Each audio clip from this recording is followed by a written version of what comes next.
নমস্কাৰ প্ৰতিদিন টাইমৰ সমূহ দৰ্শকক স্বাগতম জনাইছোঁ আৰম্ভ কৰিছোঁ আমাৰ আজিৰ অনুষ্ঠান অভিমত আজিৰ অভিমতত আমাৰ লগত ষ্টুডিঅ'ত আছে ভাৰতীয় জনতা পাৰ্টিৰ প্ৰাক্তন সভাপতি প্ৰাক্তন কেন্দ্ৰীয় মন্ত্ৰী সদ্য পদত্যাগী বিজেপি নেতা ৰাজেন গোহাঁই ডাঙৰীয়া মই ৰাজেন গোহাঁই ডাঙৰীয়াক অনুষ্ঠানলৈ স্বাগতম জনাইছোঁ প্ৰথমতে আপোনাক ধন্যবাদ জনাইছোঁ যে আমাৰ অনুৰোধ ৰক্ষা কৰি আপুনি ষ্টুডিঅ'ৰ অতিথি হৈছেহি সাম্প্ৰতিক ৰাজনৈতিক প্ৰেক্ষাপটৰ সন্দৰ্ভত আপোনাৰ লগত কিছু কথা পাতিবৰ কাৰণে আজি আপোনাক ষ্টুডিঅ'লৈ মাতি আনিছোঁ খোলাখুলিকৈ কিছুমান কথা পাতিম কিন্তু আপুনি বিজেপিৰ প্ৰায় 40 বছৰ চাগে সময় দিয়া এজন ব্যক্তি আপুনি প্ৰাক্তন সভাপতি প্ৰাক্তন কেন্দ্ৰীয় মন্ত্ৰী 4 বাৰৰ আপুনি নগাঁৱৰ সাংসদ আৰু এনেকুৱা সময়ত আপুনি বিজেপি কৰিছিল যিটো সময়ত মানুহে চাগে বিজেপিৰ সন্দৰ্ভত একো কথা বহু মানুহে একো গমেই পোৱা নাছিল ভুৱে পোৱা নাছিল তেনেকুৱা সময়ৰ পৰা আপুনি বিজেপি কৰা মানুহ যিকেইজন আমি একদম খুব পুৰণি বিজেপি মানুহক জানো বহুত আগৰ পৰাই সেই সকলৰ অন্যতম আছিল আপুনি কিন্তু সেই মানুহজনে আপুনি অলপতে বিজেপি ত্যাগ কৰিলে তাৰ কিছু ইংগিত আমি পায়ো আছিলোঁ বাৰু আপুনি যে শেহতীয়া কিছু কাম কাজক লৈ কৰবাত ক্ষুব্ধ অসন্তুষ্ট এনেকুৱা লাগি আছিল আপুনি কিয় বিজেপি দল ত্যাগ কৰিলে চাওক আপুনি ঠিকেই কৈছে মই 40 বছৰ কাল আছিলোঁ অকল 40 বছৰ কালেই নহয় যি সময়ত বিজেপি আৰু কোনো নাম গুণ নাছিল তেতিয়াৰ পৰা মই বিজেপিৰ ফ্লেগখন লৈ ঘূৰি আছিলোঁ আৰু যি সময়ত আলফাও বহুত পাৱাৰফুল ষ্টেজত আছিলে তেওঁলোকৰ বহুত ধমকা ধমকিটো আছেই তাৰ মাজতো মই বিজেপি ফ্লেগখন লৈ ঘূৰি আছিলোঁ আৰু তেতিয়া মই ব্যৱসায় কৰিছিলোঁ আৰু মোৰ ব্যৱসায় যিমান উপাৰ্জন আছিল সকলোবিলাক মই এই দলটোৰ উত্থানৰ কাৰণে লগাই দিছিলোঁ ল'ৰা ছোৱালীৰ মুখৰ পৰা বঞ্চিত কৰিছিলোঁ বহুত সম্পত্তি মই বিক্ৰী কৰি দিছিলোঁ কিন্তু মোৰ লক্ষ্য আছিল যে অসমীয়া জাতিক যদি সুৰক্ষিত কৰিবলৈ হয় তে মোৰ বিশ্বাস উপজিছিল যে ভাৰতীয় জনতা পাৰ্টি একমাত্ৰ ৰাজনৈতিক দল যি দলে আমাৰ অসমীয়া জাতিটো সুৰক্ষিত কৰিব আৰু সেই কথা ভাবিয়ে মই সৰ্বশক্তি প্ৰয়োগ কৰি এই দলটোক আগুৱাই নিয়াৰ চেষ্টা কৰিছিলোঁ কিন্তু মই কোনো কালে MP MLA হ'ম বুলি সপোনতো ভবা নাছিলোঁ মই খুব লাজকুৰীয়া স্বভাৱৰ মানুহ আছিলোঁ ফটো মই জীৱনৰ বহুত ইউনিভাৰ্চিটিলৈকে মই ফটো তুলি পোৱা নাছিলোঁ কিন্তু মোৰ এটা ইচ্ছা আছিল যে ভাৰতীয় জনতা পাৰ্টিক প্ৰতিষ্ঠা কৰিব লাগে কিয়নো আমাৰ সমস্যাটো বাংলাদেশী মুছলমান আৰু সেইকাৰণে মই ভাবিছিলোঁ যে এই হিন্দুত্ববাদে আমাক এদিন সুৰক্ষিত কৰিব আৰু সেইটো কাৰণে আগুৱাই লৈ গৈছিলোঁ আৰু সদায় মই ইলেকশ্যনৰ সময়ত মই প্ৰাৰ্থী বিচাৰি ফুৰোঁ মই নিজক কেতিয়াও প্ৰাৰ্থীৰ যোগ্য বুলি ভবা নাছিলোঁ ঠিক তেনেকৈ বহুতক দিছিলোঁ কিন্তু শেষত গৈ পেলাই MP হিচাপে কেনেকৈ আহিলোঁ নাজানো দলীয় কৰ্মীয়ে কয় যে আপুনি মানুহ বিচাৰি পিছত আপুনি নিজে কিয় খাৰা নহয় তেওঁলোকে এনেকৈ কয় হোজাই নগাঁও মৰিগাঁও 3খন জিলা একেলগে আছিল আৰু তেতিয়া তেওঁলোকে সকলোৱে মিলি মোকে প্ৰজেক্ট কৰি দিলে মই এতিয়া সুধিছিলোঁ ইন্দ্ৰমণি বৰাক ককাইদেউ যে MP ইলেকশ্যন হ'ব আমি খোজাৰ যোগ্যতা আছেনে বোলে পাৰ তেনেকৈ খুজিলোঁ আৰু এই গোটেই 3খন জিলাৰ মানুহে গৈ গুৱাহাটীত ক'লে আৰু সেই হিচাপে টিকেটটো পালোঁ তেতিয়া AGP আছিল কংগ্ৰেছ আছিল আৰু BJP আছিলোঁ তেতিয়া মই প্ৰথমবাৰ খেলি 98ত 28,000 ভোটত হাৰিছিলোঁ তেতিয়া আলফাই বয়কট কল দিছিলে যাৰ কাৰণে অসমীয়া বেল্টৰ পৰা প্ৰতিবিলাক বাকচ খালী আহিছিল প্ৰায়বিলাক বাকচ আৰু সেইবাৰ হাৰিলোঁ তাৰ পাছৰ পৰা মই যেনিবা টিকেট পালোঁ জিকিলোঁ আপুনি বৰাক উপত্যকাক বাদ দি ব্ৰহ্মপুত্ৰ উপত্যকাৰ পৰা নিৰ্বাচিত হোৱা আপুনি প্ৰথমজন বিজেপিৰ সাংসদ নহয় বিজয় বাইদেউ আছিল আপোনাৰ আগত বিজয় বাইদেউ জিকিছে নেকি একেলগে জিকিছিলোঁ বোলে 98তে জিকিছেতো 98ত বিজয় বাইদেউ জিকি মই পাহৰিছোঁ মই 90ত হাৰিছোঁ 99ত জিকিছোঁ বিজয় বাইদেউ কোন চনত হৈছিল মোৰ এইটো মনত নাই বাইদেউ 98ত হৈছে 2004ত বাইদেউক টিকেট দিয়া নাছিল 2004ত ভূপেন হাজৰিকাক টিকেট দিছিলে হয় তেতিয়া মই সভাপতি আছিলোঁ হয় 2004ত হয় তাৰমানে আপুনি আৰু বিজয় চক্ৰৱৰ্তী বাইদেউ তাৰমানে বৰাক উপত্যকাক বাদ দি এইটো ব্ৰহ্মপুত্ৰত আমি দুজনে আপোনালোক দুজন ফাৰ্ষ্ট আৰু নগাঁৱৰ পৰা আপুনি ফাৰ্ষ্ট মই সেইটো কথা কৈছোঁ হয় তাৰপিছত আপুনি এবাৰ দুবাৰ নহয় আপুনি 4বাৰকৈ নগাঁৱৰ পৰা জিকিলে হয় এই যে এজিপি আৰু কংগ্ৰেছৰ ইমান আধিপত্য থকাৰ পিছতো নগাঁও নিচিনা সমষ্টি এটাত আপুনি কি যাদুৰে 4বাৰ কণ্টিনিউ জিকিছে যাদু একো নাই কিয়নো চাওক তেতিয়া বিজেপিৰটো একোৱে নাই বেছ আৰু এজিপিৰ কিছু আছিল আৰু চাৰিপিনে কংগ্ৰেছী সাংসদ বুলিয়ে নহয় পঞ্চায়ত সকলোবিলাক তেওঁলোকৰ আছিল তেতিয়া মোৰ এটাই লক্ষ্য আছিল যে হিন্দুত্ব মোৰ মনত লক্ষ্য আছিল যে হিন্দুসকল বিজেপিৰ পক্ষত আহিবই লাগিব আৰু সেই হিচাপে মই গৈ আছিলোঁ হয়তো বহু কংগ্ৰেছী হিন্দুৱে বিজেপিক ভোট দিয়ে যেতিয়া পাৰ্লিমেণ্টাৰী ইলেকশ্যন হয় বাকী এছেম্বলিৰ কথাটো বেলেগ কথা কিন্তু তেওঁলোকে সকলোৱে একগোট হৈ পেলাই বিজেপিক ভোট দিয়ে আৰু যাৰ কাৰণে মই জিকি আহিছিলোঁ আৰু হয়তো সকলোৱে ভোট দিয়াটো এটা ডাঙৰ কথা সকলোৱে মোক ভাল নাপাবও পাৰে তাৰ মাজৰ সেইটো হয়তো ক'ব নোৱাৰোঁ কিন্তু কংগ্ৰেছী মানে হিন্দুসকলেও ভোট দিছিলে এজিপিৰ হিন্দুসকলেও সময়ত ভোট দিছিলে যাৰ কাৰণে আমি জিকিবলৈ সক্ষম হৈছিলোঁ মোক এটা কথা কওকচোন এতিয়া আপুনি চাবলৈ গ'লে আপুনি প্ৰাক্তন সভাপতি আপুনি কেন্দ্ৰীয় মন্ত্ৰী আপোনাকতো দলে চব দিলে তেনেহ'লে আপুনি কি কাৰণে দল ত্যাগ কৰিলে দলটোৰ পৰা আপুনি কি পাবলৈ বাকী আছে মই শুনো তাৰমানে আমাৰ দলীয় কিছু কৰ্মীয়ে কয় চব দিলে চাওক মোৰ জীৱনৰ সোণালী দিনবিলাক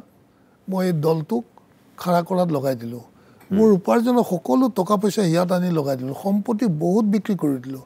ল'ৰা ছোৱালীৰ মুখৰ পৰা বঞ্চিত কৰি পেলাই এই দলটোক খাৰা কৰিছিলোঁ আৰু আজিও মোৰ মানে মোৰ হাতত এনেকুৱা হেৰি নাই সম্পত্তি নাই বা টকা পইচা নাই যাৰ কাৰণে মোৰ ঘৰটোৰ আজিও 4 নম্বৰ তালাটো মই আজিও কমপ্লিট কৰিব পৰা নাই থাৰ্ডটো সম্পূৰ্ণ হোৱা নাই যিয়ে নহওক তাৰপাছত যেতিয়া এনেকৈ কয় মই 4বাৰকৈ মই সেইটো সমষ্টিৰ পৰা 4বাৰকৈ সাংসদ দিছোঁ বিজেপিক মই সাংসদটো লৈ মোৰ পকেটত লৈ ঘূৰি ফুৰা নাই মই এজন বিজেপিৰ সাংসদ হিচাপে তাত প্ৰতিনিধিত্ব কৰিছোঁ গতিকে তাৰ পাছততো বিজেপিক সেই নগাঁও লোকসভা সমষ্টিৰ পৰা জিকাবলৈ প্ৰাৰ্থী মোক চেঞ্জ কৰি দিলে না দিয়াৰ পাছত জিকাব কিয় নোৱাৰিলে জিকাব নোৱাৰাটোৱে নহয় জিকাব নোৱাৰি তেওঁলোকে ভাবিলে যে ৰাজেন গোহাঁইক নিদিলে এইটো চিট জিকিব নোৱাৰোঁ যিটো কাৰণে তেওঁলোকে সমষ্টিটোকে ভাঙি ছিঙি মুছলিম মেজৰিটি সমষ্টি বনাই দিছে এইটোতো তেওঁলোকৰ মানে কাৱাৰ্ডিছ এটিটিউড না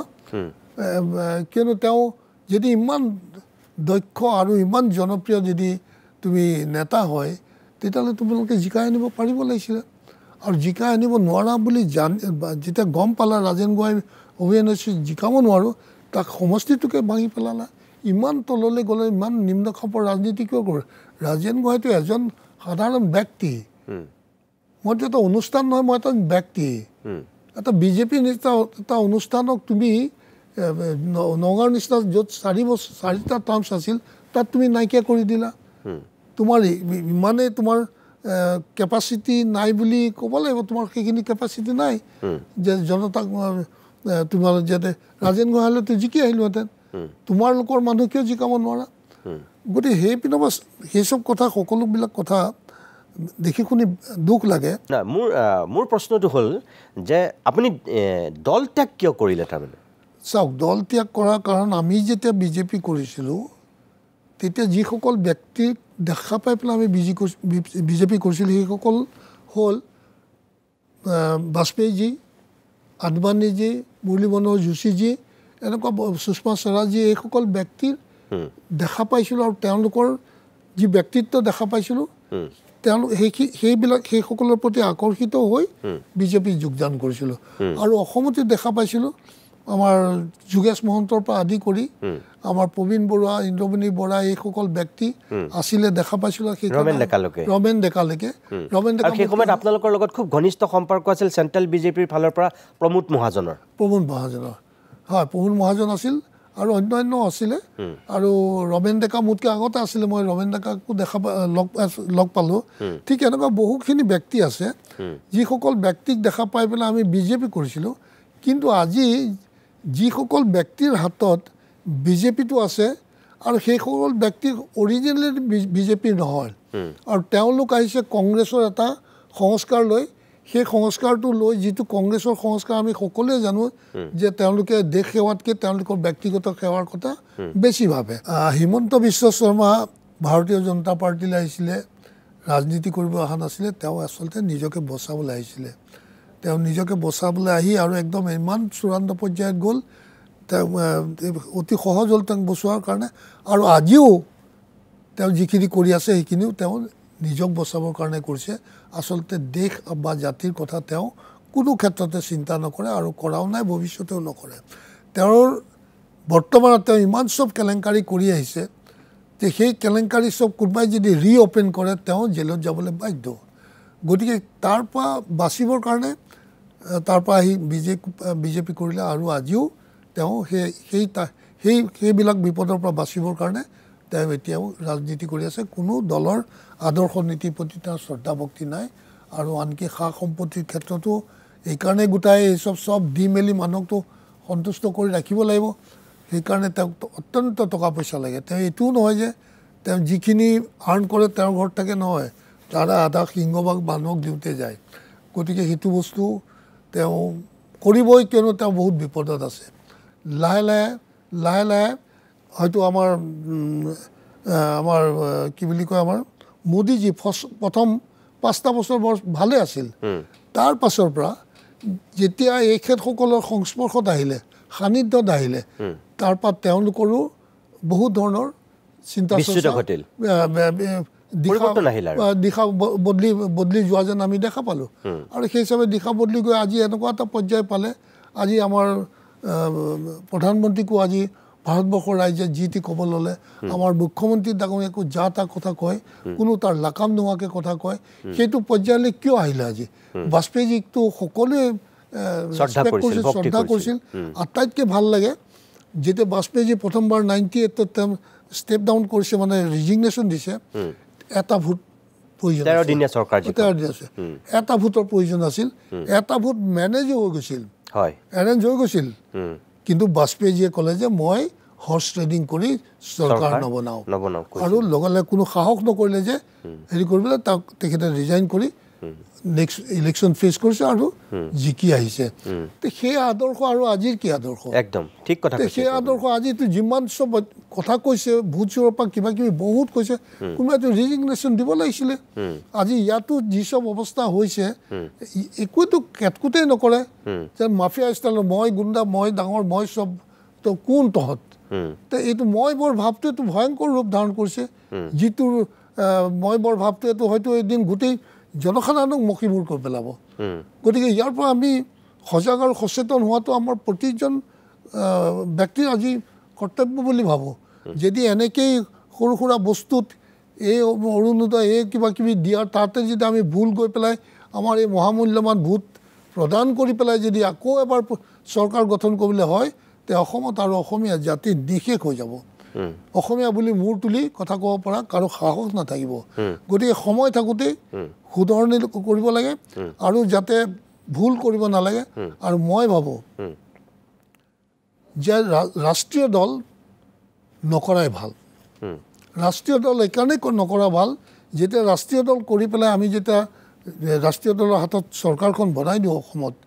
তেতিয়া এইটো কথা চিধা চিধি তেওঁলোকে অনুভৱ কৰে যে এইখন ষ্টেটটো আমাৰে হৈ গ'ল দিল্লীয়ে ভাবেতো অসমত যেতিয়া বিজেপি চৰকাৰ আছে এইখন ৰাজ্য তেওঁলোকৰ হৈ গ'ল আৰু চিফ মিনিষ্টাৰ নিৰুপায় কিয়নো তেওঁৰ গাদীখন ৰাখিবলৈ দিল্লীৰ পৰা যি চুতলপি আহে তেওঁ আখৰে আখৰে পালন কৰিবই লাগিব আৰু তাৰ ফলত দিল্লীৰ পৰা বা বাহিৰৰ পৰা মানুহ অহা আৰম্ভ কৰি দিয়ে ইয়াত শোষণ বা শাসন কৰিবলৈ এক্সপ্লইট কৰা চব ধৰণৰ প্ৰচেষ্টা আৰম্ভ কৰি দিয়ে যাৰ ফলত আমাৰ স্থানীয় মানুহবিলাক সকলো সময়তে বঞ্চিত হৈ যায় গতিকে মই ভাবোঁ যে মই এইটো চিন্তা কৰিছোঁ মই শুদ্ধ নহ'ব পাৰোঁ অসমৰ ৰাইজে সিদ্ধান্ত ল'ব কিয়নো আমি দেখিছোঁ আমাৰ কাষতে আছে মেঘালয় আমি এখন খাই লওঁ বাৰু মেঘালয় আছে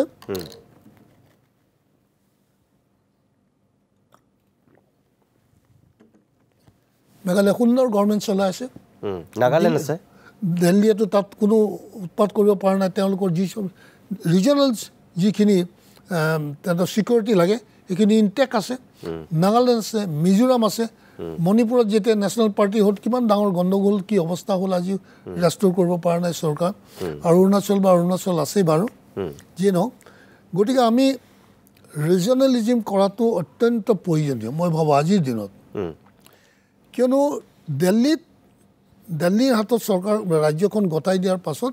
তেওঁলোকে ভাবে এইটো সঁচা কথা তেওঁলোকৰ সম্পূৰ্ণ ক্ষমতা আহি যায় আৰু আমাৰ ইয়াৰ যিমান ষ্টপ স্থানীয় মানে আমাৰ হেৰি আছে যিখিনি আমাৰ স্বাৰ্থ আছে সেই স্বাৰ্থ চব তাৰমানে আপুনি এতিয়া বিজেপি ত্যাগ কৰি চৰ্চা চলি আছিল আপুনি কংগ্ৰেছলৈও যাব পাৰে বা আন কোনোবা ৰাজনীতিলৈও যাব পাৰে কোনোবাই কৈছিল নহয় আপুনি ৰাজনৈতিকভাৱে সন্ন্যাস ল'ব আপুনি ৰাজনীতি নকৰে আপুনি এতিয়া সঁচাকৈ সন্ন্যাস মানে বিজেপি ত্যাগ কৰি আপুনি ৰাজনৈতিক সন্ন্যাস লৈছে নে আপুনি কোনোবা ৰাজনৈতিক দলত যোগদান কৰিব কিন্তু আপোনাৰ এইমাত্ৰ যিকেইটা কথা এই কথাকেইটাততো যিটো ইংগিত তাৰমানে আপুনি ৰাষ্ট্ৰীয় দলৰহে বিৰোধিতা কৰিছে আপুনি আকৌ কিবা আঞ্চলিক ৰাজনৈতিক দলত যোগদান কৰিব নেকি তাৰমানে চাওক মই ৰাজনীতি মোৰ ব্যক্তিগত স্বাৰ্থৰ কাৰণে কৰিবলৈ অহা নাই মোৰ আজি বয়স নাই মন্ত্ৰী এমএলএ হোৱাৰ লক্ষ্য নাই মোৰ জীৱনৰ ৰাজনৈতিক যিটো অভিজ্ঞতা হৈছে সেই অভিজ্ঞতাটোৰ পৰা মই যিখিনি বিশ্লেষণ কৰি চাইছোঁ সেই বিশ্লেষণৰ পৰাই মই চিন্তা কৰিছোঁ যে আঞ্চলিক দল এটা আদৰ্শৱান আঞ্চলিক দল হ'ব লাগে আৰু সেই আঞ্চলিক দলটো এনেকুৱা হ'ব নোৱাৰিব যে উগ্ৰ অসমীয়া যিটো জাতীয়তাবাদী ৰাজনৈতিক দলৰ যিটো আমি কুচকাৱাজ দেখোঁ তেনেকুৱা হ'লে নহ'ব গতিকে এনেকুৱা এটা ৰাজনৈতিক দল হ'ব লাগিব যিটো ৰাজনৈতিক দলে বা আমি এইটো ভাবিব লাগিব আমি প্ৰতিজন অসমীয়াই ভাবিব লাগিব যে অসমত বসবাস কৰা যেনে আজি বঙালী মানুহ অসমত বসবাস কৰিছে বহুত কেইটা জেনেৰেশ্যন আজি ইয়াতে আছে আৰু হয়তো সুদূৰ ভৱিষ্যতে তেওঁলোক ইয়াতেই শেষ হৈ যাব তেনেকৈ বিহাৰী মানুহ আছে তেনেকৈ মাৰোৱাৰী মানুহ আছে নেপালী মানুহ আছে তে এই সকলো জেনেৰেশ্যন আফটাৰ জেনেৰেশ্যন অসমতে বসবাস কৰিছে আৰু ইয়াতে হয়তো শেষ হৈ যাব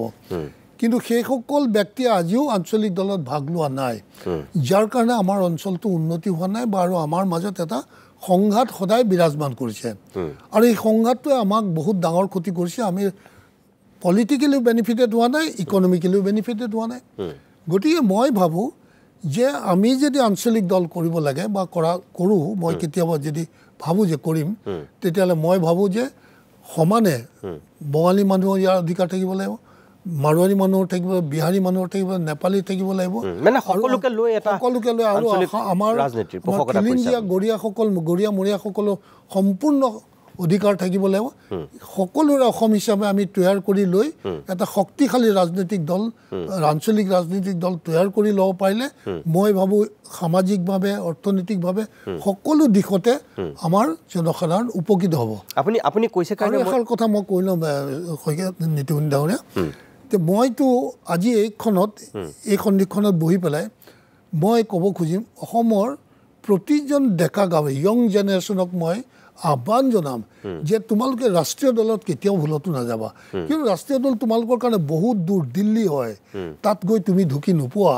কিন্তু তোমালোকে যদি আজি দলে বলে আঞ্চলিক দলৰ কাৰণে ওলাই আহা এই আঞ্চলিক দলটো তোমাৰ দল ইয়াত সকলোকে পাবা আৰু আঞ্চলিক দল ক্ষমতাত অহাৰ লগে লগে সমগ্ৰ অসমৰ প্ৰতিটো বস্তু তোমালোকৰ তাত কাৰো বেলেগৰ হস্তক্ষেপ নচলিব ইয়াত যিমান তোমাৰ মানে ৰিচোৰ্চ আছে প্ৰতিটো ৰিচোৰ্চৰ মালিক তোমালোক আমাৰ এই অসমৰ ডেকা প্ৰজন্ম সি বঙালীয়ে হওক সি বিহাৰী হওক মাৰোৱাৰী হওক নেপালী হওক যিয়ে নহওক তেওঁলোকে হ'ব গতিকে তেওঁলোকৰ কাৰণে আটাইতকৈ প্ৰয়োজন আঞ্চলিক দল আৰু গতিকে আমি আকৌ এটা আঞ্চলিক দল এনেকুৱা এটা গঠন কৰি মই ভাবোঁ আমি আগুৱাই যাব লাগিব আপুনি এতিয়া নতুনকৈ আঞ্চলিক দল গঠন কৰাৰ কথা ভাবিছেনে নে এতিয়া থকা কোনোবা আঞ্চলিক দলতে আপুনি নিজে জড়িত হৈ আপুনি শক্তি বৃদ্ধি কৰাৰ কথা ভাবিছে তাৰমানে আপোনাৰ কথাৰ পৰাতো এটা স্পষ্ট যে আপুনি ৰাষ্ট্ৰীয় দলৰ এটা বিৰোধিতা কৰিছে আপুনি দুটা কথা হ'ব পাৰে আপুনি ইমান দিন আপুনি অভিজ্ঞতাৰ ভিত্তিত এই কথাটো কৈছে নতুবা আপুনি অতিষ্ঠ হৈ পেলাই আপুনি কথাটো কৈছে বুলি নহয় চাওক অতিষ্ঠ নহয় নহ'লে মই এনেই বহি থাকিব পাৰোঁ মোৰ ইমান এনেকুৱা কোনো বস্তুৰ প্ৰতি মোৰ কোনো মানে হাবি আশ নাই বা তেনে মই খুব হেৰি উন্মাদ হৈ নাযাওঁ মই বহুত নৰ্মেলি থাকিব পাৰোঁ যেতিয়াও মই টিকেট নাপালোঁ নৰ্মেলি আছোঁ এই ওলাই আহিলোঁ নৰ্মেলি আছোঁ মোৰ কোনো ফ্ৰাষ্ট্ৰেশ্যন নাই চাওক মই এতিয়া নতুনকৈ দল গঠন কৰা মোৰ হেৰি নাই বয়সো নাই ইয়েও নাই মই খালি এটা আদৰ্শক প্ৰতিষ্ঠা কৰাৰ লক্ষ্যৰে আহিছোঁ যাতে মই আজি চাওক মই নেশ্যনেল পাৰ্টি কৰোঁ বুলি ক'লে মোৰ ভাল ভাল অফাৰ আহিছে অনেষ্টলি ক'ব গ'লে মই নকওঁ কোনে কি অফাৰ দিছে কিন্তু মই কৈছোঁ মই ৰাষ্ট্ৰীয় দল নকৰোঁ মোৰ এটাই প্ৰিন্সিপল যে ৰাষ্ট্ৰীয় দলক মই বেয়া নাপাওঁ বা কিন্তু মই ৰাষ্ট্ৰীয় দল নকৰোঁ মই যদি কৰোঁ যি দুটা দিন মই এই পৃথিৱীত জীয়াই আছোঁ সেই দুটা দিনৰ ভিতৰত মই চেষ্টা কৰিম যে অসমত আঞ্চলিক আদৰ্শ এটা প্ৰতিষ্ঠা আপুনি এইটো ক'ব বিচাৰিছে যে অসম আৰু অসমীয়াৰ তথা অসমবাসীৰ স্বাৰ্থত আজিৰ প্ৰেক্ষাপটত অসমত আপুনি আঞ্চলিক ৰাজনীতিৰ পোষকতা কৰিছোঁ হয় আৰু এটা কথা আপুনি এইমাত্ৰ যিকেইটা কথা ক'লে সেইটো কিন্তু অসমত একেবাৰে অসম্ভৱ নহয় কিন্তু অসমত সেয়া নজিৰ দেখুৱাই দিছে হাগ্ৰামা মহিলাৰে চাবলৈ গ'লে একজেক্টলি মই সেইটোৱে ক'ব খুজিছোঁ মই আপোনাৰ সেইটোৱে ক'ব খুজিছোঁ যে হাগ্ৰামা মহিলাৰ যিটো মডেল হয় সেইটোৱে মডেল হ'ব লাগে মই সেই হাগ্ৰামাটো সকলোকে লৈ চলিছে না মই সেই মডেলটোৱে পৰিকল্পনা কৰি পেলাই মই হাগ্ৰামাৰ তাতো গৈছোঁ মই তাত যিখিনি মোৰ ফলোৱাৰ্ছ আছিল মই তেতিয়া বিজেপি এৰা নাই দে অনেষ্টলি স্পিকিং তেতিয়া মই বিজেপি এৰা নাই মই নিজে গৈছোঁ হাগ্ৰামাৰ হেৰিত কোকৰাঝাৰ হৈ পিনে ক'ত গৈছিলোঁ আমি কোনোবা এটা জেগাত গৈছিলোঁ তাত মোৰ যিমানখিনি বেংগলী ফলোৱাৰ্ছ আছিল মই তেহেঁতক কৈছিলোঁ যে তহঁতে হাগ্ৰামা মহিলাক সমৰ্থন দে আঞ্চলিক দলক সমৰ্থন দে আৰু যদি নিদিয় কাইলৈ যদি তেহেঁতে কালি পাৱাৰত আহে বা নাহে আৰু তহঁতে ভোট নিদিয়াৰ কাৰণে যদি নাহে তেতিয়াহ'লে তেহেঁতৰ অট'মেটিক এটা মনত তহঁতৰ ওপৰত খুব আহিব আৰু যিকোনো মুহূৰ্তত তহঁতৰ লগত আকৌ এটা সংঘাত হোৱাৰ সম্ভাৱনা থাকে গতিকে যদি তোমালোকে ভোট দিয়া আৰু জিকি যায় আৰু তেতিয়া তেওঁলোকে দেখিবা তোমালোকক আঁকোৱালি ল'ব আৰু কোনো ধৰণৰ সংঘাত নাইকিয়া হ'ব একজেক্টলি সেইটোৱে হ'ল হয় অকল এতিয়া ধৰক UPPLৰ ক্ষেত্ৰতে বা বিজেপিৰ ক্ষেত্ৰত শেহতীয়া যিটো নিৰ্বাচন বিটিডিত আমি দেখিলোঁ তাৰ কিন্তু বিপৰীত এটা স্থিতি লৈছিল মোটামুটি হাগ্ৰামা মহিলাৰে কাৰণ হাগ্ৰামাই অকল বড়ো মানুহখিনিকেই লগত ৰাখিব বিচৰা নাছিল যিটো UPPLে মোটামুটি বড়োখিনিক লৈ মেইনলি টাৰ্গেট কৰিছিল সকলোকে লৈছিল কিন্তু তেওঁলোকৰ মূল আছিল বড়ো জনগোষ্ঠী আমাৰ বিজেপিয়ে কি কৰিছিল যে অসমীয়াখিনিক অকল মানে আমাৰ মোটামুটি আমাৰ মেইন ষ্ট্ৰীমৰ অসমীয়াখিনিকহে যেন তেওঁলোকে লক্ষ্য কৰি লৈছিল মানে কোঁচ কলিতা বাহমন গোহাঁই হাজৰিকা বৰা এনেকৈ শৰ্মা গোটেই এই মানুহখিনিকহে যেন টাৰ্গেট কৰি লৈছিল তেনেকুৱা লাগিল কিন্তু তাৰ বিপৰীতে হাগ্ৰামাই আকৌ হিন্দু মুছলমান খ্ৰীষ্টান জৈন বৌদ্ধিষ্ট ধৰ্মৰ ফালৰ পৰা যিমানবোৰ আছে তাত সকলোকে লৈছে আৰু জাত পাতৰ ফালৰ পৰাতো সকলোকে লৈ পেলাই তেওঁ আগবাঢ়ি যোৱাৰ এটা তাত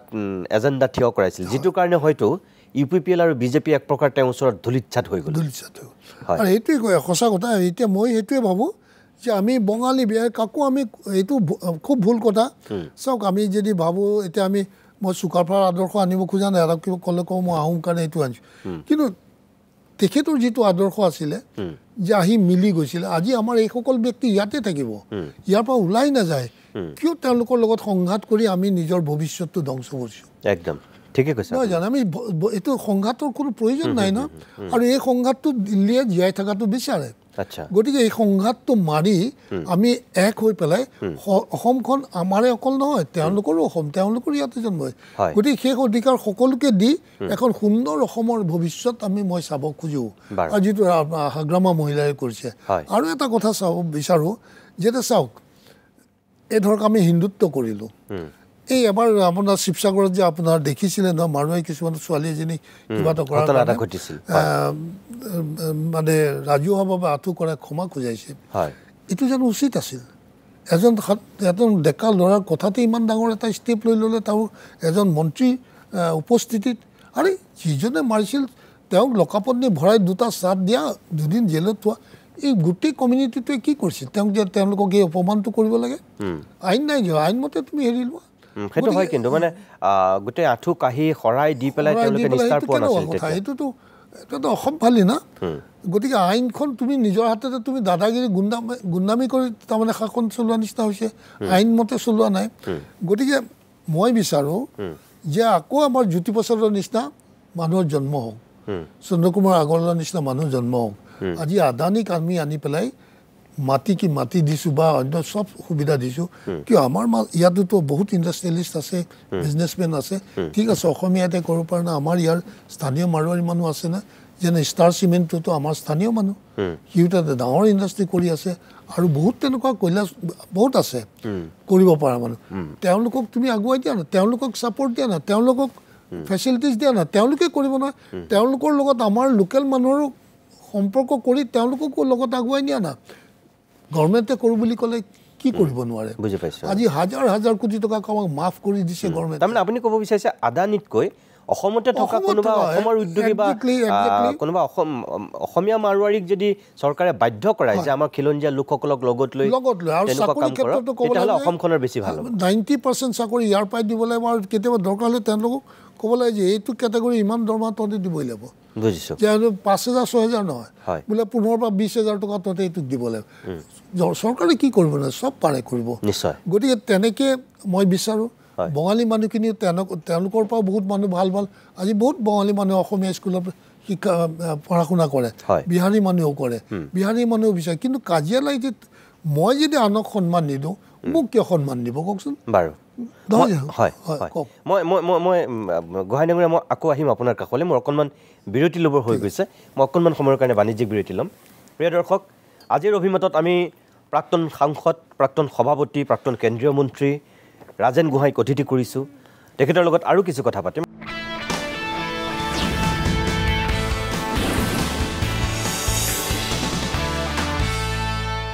ইতিমধ্যে আপোনালোকে গমেই পাইছে আজিৰ অভিমতৰ অতিথি হৈছে ভাৰতীয় জনতা পাৰ্টিৰ এসময়ৰ প্ৰাক্তন সভাপতি প্ৰাক্তন কেন্দ্ৰীয় মন্ত্ৰী 4বাৰৰ সাংসদ আৰু সদ্য পদত্যাগী নেতা ৰাজেন গোহাঁই মই গোহাঁই ডাঙৰীয়া আকৌ মই আপোনাৰ কাষলৈ আহিছোঁ বিৰতিৰ পূৰ্বে আপুনি কেইটামান কথা কৈছে আৰু আপুনি আঞ্চলিক ৰাজনীতিৰ পোষকতা কৰিছে তাৰমানে এতিয়া অসমত যদি আঞ্চলিক ৰাজনীতি আপুনি নিজে দল গঠন নকৰোঁ বুলি কৈছে কিন্তু আপুনি যদি জইন কৰে বা ক'ৰবাত যদি অংশগ্ৰহণ কৰে তেনেহ'লে অসম গণ পৰিষদ অসম জাতীয় পৰিষদ ৰাইজৰ দল আৰু সিফালে BPF UPPL এইফালে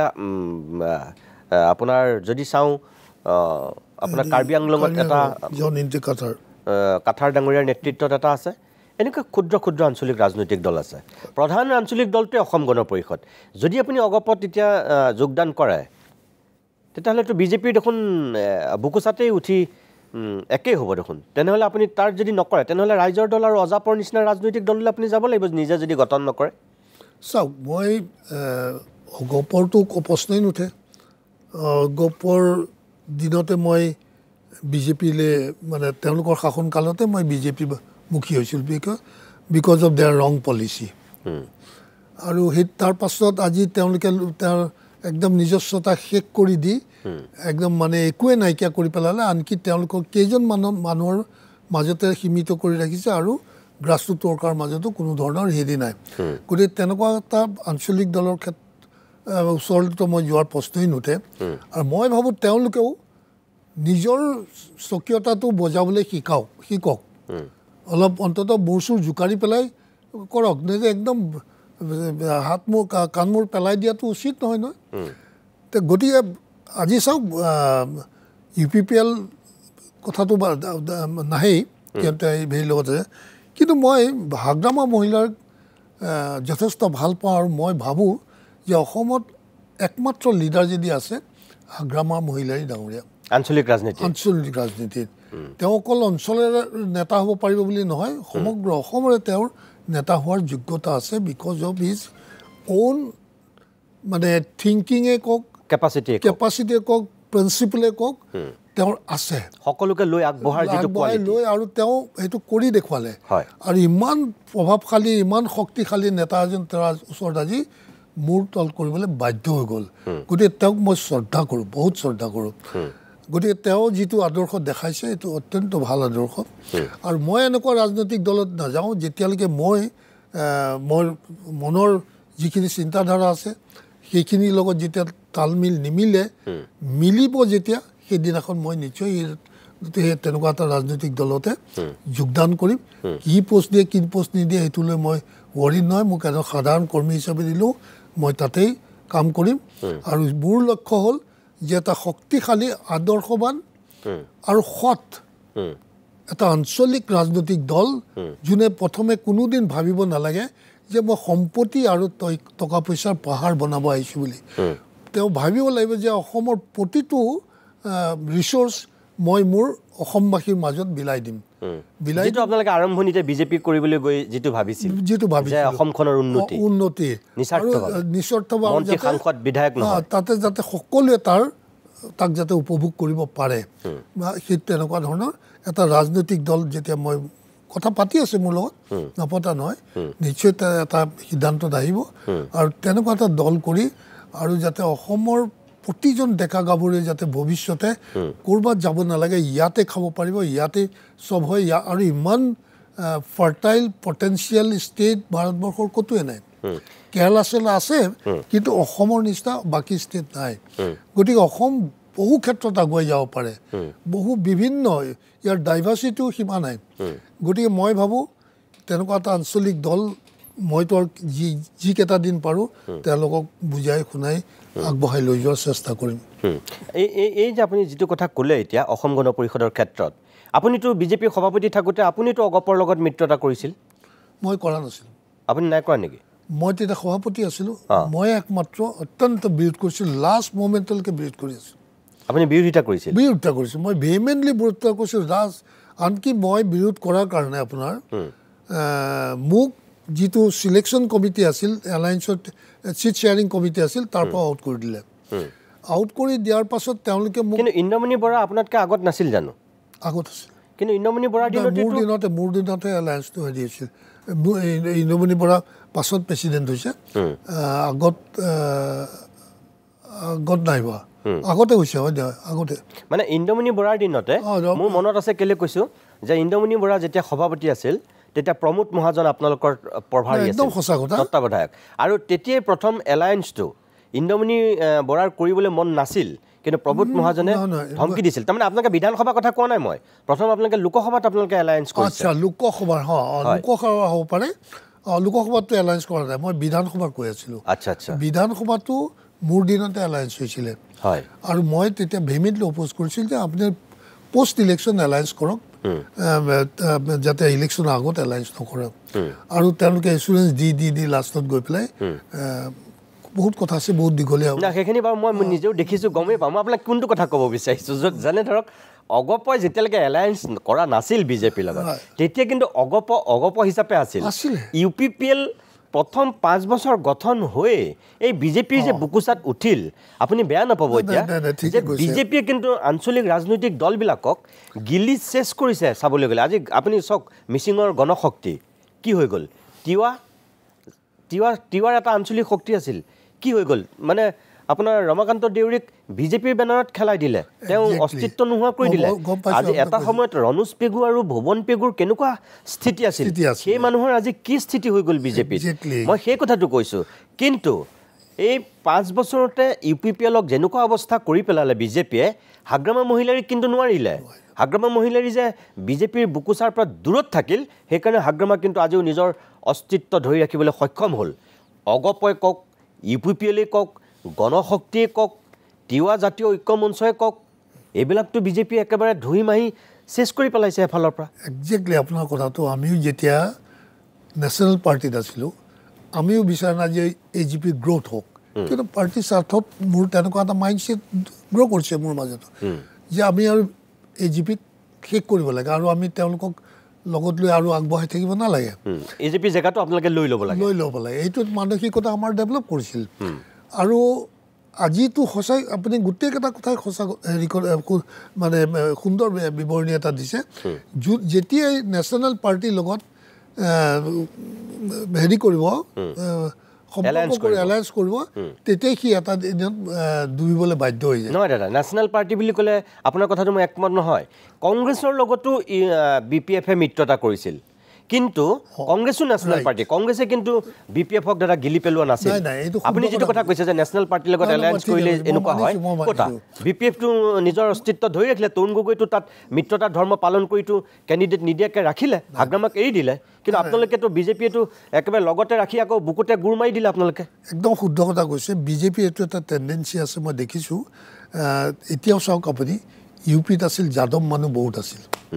যাদৱ মানুহৰ চৰকাৰ হৈছিল বিহাৰটো যাদৱ মানুহ বহুত আছিল যাদৱৰ চৰকাৰ আছিল তেওঁলোকে কিন্তু মই এইটো মোৰ পাৰ্চনেল অবজাৰভেশ্যন তেওঁলোকে যাদৱৰ পৰাই প্ৰজেক্ট কৰিব পাৰিলেহেঁতেন বিজেপিৰ হৈ কিন্তু সেইটো তেওঁলোকে যাদৱক খতম কৰি দিয়াৰ পৰিকল্পনা কৰি পেলাই কামটো কৰিলে কিন্তু বিজেপি এইটো টেণ্ডেঞ্চি আছে যে আঞ্চলিক দল চবক শেষ কৰি যাব লাগে আৰু যাৰ কাৰণে চাউথত কিন্তু আজিও বিজেপি সোমাব পৰা নাই সাউথে কিন্তু সোমাব দিয়া নাই নিজৰ অস্তিত্ব ধৰি আছে আমাৰ চুবুৰী ৰাষ্ট্ৰ মমতা বেনাৰ্জীও কিন্তু সেইটো দেখুৱাই আছে মেঘালয় দিয়া নাই কোনো দিয়া নাই সেইকাৰণে কৈছোঁ চাউথ বহুত কনচিয়াছ আৰু সেইকাৰণে তেন্তে সুন্দৰকৈ আজি নিজৰ ষ্টাইলত গৈ আছে গতিকে আমি আমাৰ বিজেপিৰ এটা বৰ ডাঙৰ হেৰি আছে যে তেওঁলোকে যিবিলাক সৰু সুৰা দল আছে তেওঁলোক মানে বিজেপিৰ মানসিকতা এনেকুৱা বা আইডিঅলজিটো এনেকুৱা কোনো জনগোষ্ঠীয় প্ৰভাৱ যাতে কাৰো কোনো হেৰি সমষ্টিত থাকিব নোৱাৰিব বা ষ্টেটত থাকিব নোৱাৰিব মানে সুকীয়াকৈ যে এই জনগোষ্ঠীৰ মানুহকে আমি যেনেকৈ মই এতিয়া কথাটো আহিলে আহোম মানুহৰ পৰা বাৰ চিফ মিনিষ্টাৰ হৈ থকা কথাটো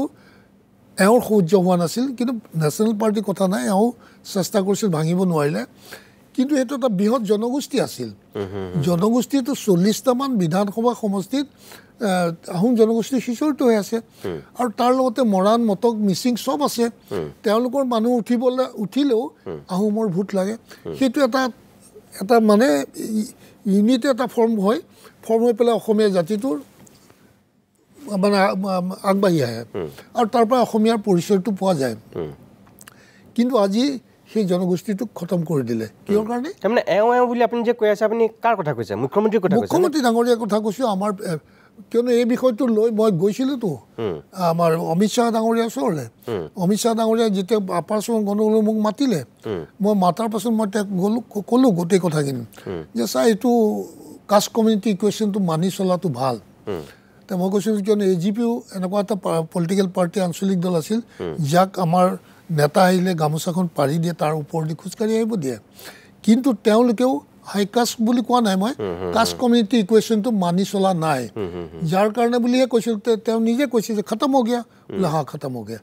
তেতিয়া মোক তেওঁ লগে লগে ক'লে তুম आज ही चला जाओ कल जाके तुम्हारा जे कैसे बनाना है ये हमारे लोकसभा समष्टिটো और तू मेरा साथ रहना तुमको मैं दायित्व दूंगा কিন্তু আমাৰ মহাপুৰুষে গৈ যিটো বিজাই দিলে আৰু তাৰপিছত মই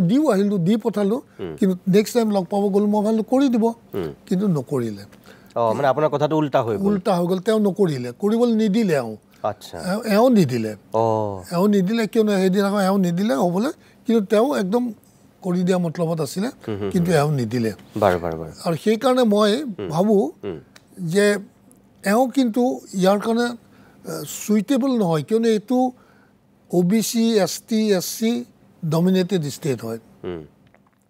আৰু তেওঁ যদি আপুনি চাই মই কাষ্টৰ ওপৰত ক'বলৈ যোৱা নাই বহুত ব্ৰাহ্মণ মানুহ আছে আজি জুবিন গাৰ্গক চাওক সি ব্ৰাহ্মণ ল'ৰা সি আজি ইমান ডাঙৰ সন্মানৰ অধিকাৰী হৈছে কোনোবা জানো অসমৰ ইতিহাসত আছে এনেকুৱা ব্ৰাহ্মণ মানুহে ইমান সন্মান পোৱা ইমান আন্তৰিকতাৰ কানা কিন্তু এওঁ মানে এই যে মানে কোনো এটা জাতি জনগোষ্ঠীক তেওঁ ওপৰলৈ উঠিব নিদিয়ে গতিকে চবকে মানে দমন কৰি ৰখাৰ যিটো মানসিকতা সেইটো তেওঁৰ গাত বহুত বেছি আছে যাৰ কাৰণে তেওঁ হয়তো মই ভাবোঁ মানুহখিনি অলপ সজাগ হ'লে তেওঁ আৰু বেছি দিন ইয়াত হয়তো ৰাজনীতি আৰু মইতো এইটোও ক'ম তেওঁ যিটো মানসিকতাৰ মানুহ যি ধৰণে কাম কৰিছে কিন্তু কেপাচিটি কোৱালিটি তেওঁৰ বহুত আছিলে কিন্তু তেওঁ সেইবিলাক যদি তেওঁ শুদ্ধ দিশত লগালেহেঁতেন তেওঁ বহুত ডাঙৰ পপুলাৰ মানুহ হ'ব পাৰিলেহেঁতেন কিন্তু শুদ্ধ দিশত তেওঁ এটাও লগোৱা নাই তেওঁ সম্পূৰ্ণ নিজৰ স্বাৰ্থত পলিটিকেল স্বাৰ্থত তেওঁৰ স্বাৰ্থত মই থাকিম মই বহিম মোৰ হাতত থাকিব লাগিব এইটোৱে তেওঁক ধ্বংস কৰি দিলে তেওঁ যদি সমাজখন এই ইমান চব বিশাল কাৰ্যকৰ্তাৰ কথা যদি চিন্তা কৰি তেওঁ আগবাঢ়িলেহেঁতেন তেওঁৰ গাটো বহুত গুণ আছিল আৰু তেওঁ হয়তো বহুত জনপ্ৰিয় মানুহ হ'ব পাৰিলেহেঁতেন যদিও তেওঁ ব্ৰাহ্মণ মানুহ হয় কিন্তু ব্ৰাহ্মণৰো বহুত ভাল আছে নহয় জুবিন গাৰ্গৰ ব্ৰাহ্মণক কিমান সন্মান দিছে আৰু তেওঁ এইবাৰ ইমান বেয়া কাম কৰিলে 14টামান ব্ৰাহ্মণ কেণ্ডিডেট দিল যিটো আজিলৈকে অসমৰ ৰাজনৈতিক ইতিহাসত হোৱা নাছিল তেওঁ এইটো প্ৰকাশ কৰিলে যে তেওঁ ব্ৰাহ্মণিজিম ফেভাৰ কৰে আৰু যিটো বস্তু সাধাৰণতে কোনো পাব্লিকে ভাল নাপায় ব্ৰাহ্মণ মানুহেও ভাল নাপায় এনেকুৱা ব্ৰাহ্মণিজিম হেৰি কৰাটো গতিকে সেইসব বহুত কথাই পৰা দেখা যায় যে এওঁ একচুৱেলি ৰাজনীতিত থকাৰ যোগ্যতা আছে বুলি মই নাভাবোঁ বাৰু মই ধন্যবাদ মই আকৌ আহিম আপোনাৰ কাষলৈ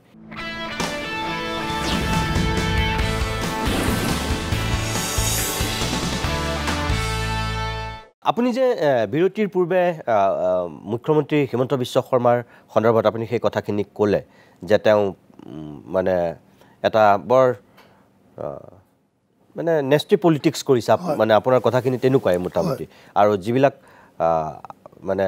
অসমৰ বিশেষকৈ উজনি অসমৰ আপুনি আহোম জনগোষ্ঠীৰ অধ্যুষিত বা মটক মৰাণৰ যিবিলাক অঞ্চল এইবিলাকো আপুনি ভাগ কৰি দিয়া জাতিটোক দুৰ্বল কৰি দিছেতো বুজি পাইছে আপুনি ক'ব তাকেতো আপুনি ক'ব বিচাৰিছে যে এইটো তেওঁ ক্ষমতাত থাকিবৰ কাৰণে অকল ৰাজনীতিৰ স্বাৰ্থত চবকে ভাগ কৰিছে কিন্তু ৰজাৰ লক্ষ্যৰ উদ্দেশ্য কেতিয়াও প্ৰজাক ভাগ কৰা নহয় সকলোকে এক কৰাটোহে একত্ৰিত কৰাটোহে লক্ষ্য ভাগ কৰাটো অনুচিত মোৰ কথাটো হ'ল এতিয়া এই যে আপুনি বাজপেয়ী আদৱানীৰ আদৰ্শৰে অনুপ্ৰাণিত হৈ বিজেপি কৰা মানুহজন এতিয়া আপুনি চেণ্ট্ৰেল বিজেপিৰ কিছু কাম কাজতো আপুনি অতিষ্ঠ হৈছে আৰু ইয়াতো আপুনি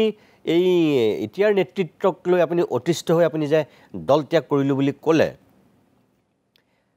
এতিয়াৰ যিটো ইয়াত অসমত বিজেপিৰ যিটো ৰাজত্ব চলি আছে তাৰমানে ইয়াত বিজেপিৰ প্ৰকৃত যিটো আদৰ্শ আছিল সেই আদৰ্শটোৰ পৰা কেতিয়াবাই এতিয়াৰ নেতৃত্ব আঁতৰি আহিলে নেকি তাৰমানে ক্ষমতা সৰ্বস্বহে নেকি যিটো বাজপেয়ী আপুনি কৈ থৈ গৈছিল এটা ভোটৰ কাৰণে তেওঁ ত্যাগ কৰিছিল পদত্যাগ কৰি দিছিল ক'ত সেই মানে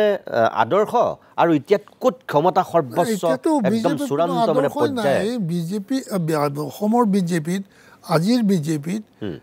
যিসকলে আমাক যি আদৰ্শ দি গৈছিল তাৰ কিঞ্চিত মানুহ আজি সেই আদৰ্শ ইয়াত আজি ভৰ্তি থকা নাই কংগ্ৰেছৰ বি টিমৰ চৰকাৰ চলিছে নেকি মানে বি টিমৰ কংগ্ৰেছী চৰকাৰ বুলিয়ে ক'ব লাগিব খালি চোলাটো বিজেপি পিন্ধি আছে এইটোতো কোনো লোকধাক কৰা কথা নহয় আৰু তেওঁ যিহেতু সম্পূৰ্ণ কংগ্ৰেছী ষ্টাইলতে চৰকাৰ চলাইছে কংগ্ৰেছী কালচাৰে আনিছে আৰু কংগ্ৰেছী গ্ৰুপেই তেওঁ আনি গোটেইখন বহুৱাই লৈছে বাকী যিমান বিজেপিৰ কাৰ্যকৰ্তা আছিলে ডেডিকেটেড সেইসকলক চব চাইডলাইন কৰি দিলে এতিয়া যি 2-4টা আছে সেইসকলো কোনদিনা উফৰি পৰে চাবচোন তেওঁ 100% কংগ্ৰেছী কেডাৰ দি বনাই ল'ব বিজেপি যাতে কোনো এটা অবজেকশ্যন কৰিবলৈও নাথাকে কোনো এটা তেওঁৰ বিৰুদ্ধে কথা ক'বলৈও যাতে মানুহ নাথাকে তেনেকুৱা ধৰণে তৈয়াৰ কৰি ল'ব আপুনি যেনেকৈ এতিয়া এই কথাখিনি কৈছে একেই কথা কৈছিল RP শৰ্মাই একেই কথা কৈছিল অশোক শৰ্মাই এই আপোনালোকবিলাকতো একদম পুৰণি বিজেপি RP শৰ্মা একদম সেই RSS কৰা তাহানিৰ দিনৰ মই খুব ভালকৈ তেখেতক চিনি পাওঁ মই কলেজীয়া ছাত্ৰ অৱস্থাত থকাৰ সময়তেই তেখেত RSS কেনেকৈ কৰিছিল বিজেপি কেনেকৈ কৰিছিল মই খুব ভালকৈ চিনি পাওঁ তেওঁক অশোক শৰ্মাকো সিদিনাখনলৈকে আপোনালোকৰ ইমান নিষ্ঠাবান কাৰ্যকৰ্তা আজি সেই অশোক শৰ্মা এতিয়া এক প্ৰকাৰ বিশুদ্ধাৰ প্ৰকাশ কৰিছে আজি আপুনি এনেকৈ বিশুদ্ধাৰ প্ৰকাশ কৰিছে বিজেপিলৈ মানুহ আহিছিলহে বিজেপিৰ পৰাতো মানুহ কেতিয়াও গুচি যোৱা নাছিল তাৰমানে এতিয়া আপোনালোকে এই কংগ্ৰেছী বি টিমটোৰ মানে উৎপাতত আপোনালোক অত্যাচাৰত অতিষ্ঠ হৈ পেলাই সঁচাকৈ এনেকৈ এৰিছে নে আপোনালোকে নিজৰ নোপোৱাৰ বাসনাত আপোনালোকে নোপোৱাৰ বাসনাত ইয়াত মই এতিয়া য'ত যাম তাত কি পাম পাবলৈতো যোৱা নাই যিমান পাৰোঁ দিবলৈ কিবা এটা চেষ্টা কৰিব গৈছোঁ নোপোৱাৰ বাসনাত নহয় তেওঁলোকৰ অত্যাচাৰত মানুহ চব আঁতৰি গৈছে আৰু মইতো কম যিসকল ডেডিকেটেড বিজেপি কাৰ্যকৰ্তা আছিল বা যিসকল অৱহেলিত হৈ আছে আজিও গতিকে তেওঁলোকৰ জীৱনটো এনেকৈ এলাইথনি কৰি পেলাই দিব নাপায় কিন্তু ঈশ্বৰে দিয়া এটা জীৱন যিটো জীৱনৰ দ্বাৰা তেওঁ সমাজত আৰু বহুতো কাম কৰিব পাৰে বা কৰাটো উচিত গতিকে সেই দলটোৰ বহি থাকিব লাগিব বুলি কোনো কথা নাই অন্য এটা দলত আহি পেলাই তুমি সমাজ আৰু দেশ আৰু জাতিৰ সেৱা কৰিব পাৰিবা গতিকে মইতো ভাবোঁ তেওঁলোকে যিসকল অৱহেলিত হৈ আছে তেওঁলোক চব তাৰ পৰা ওলাই আহিব লাগে আৰু ওলাই আহি তেওঁলোকৰ নিজ নিজ ইচ্ছামতে যিকোনো ৰাজনৈতিক দলত য'ত তেওঁলোকে ভাল পায় মই নকওঁ যে মই ক'লেতো ক'ম যে আঞ্চলিক দলত জইন কৰক বা মোৰ আমি য'ত যাম তাত জইন কৰোঁ কিন্তু মই ভাবোঁ যে তাত এনেই পৰি থাকিব নালাগে এলাগী হিচাপে বা জাবৰ জোঁথৰ নিচিনাত থকাটো উচিত নহয় তোমাৰ স্বাভিমান আছে সন্মান আছে তুমি সেই স্বাভিমান লগত লৈ আহি তুমি আছুতীয়াকৈ নিজ ইচ্ছাৰে জীয়াই থাকা সেইটোতো মই বিচাৰিম আৰু কম যে ওলাই আহিব লাগে তেওঁলোক ঠিক আছে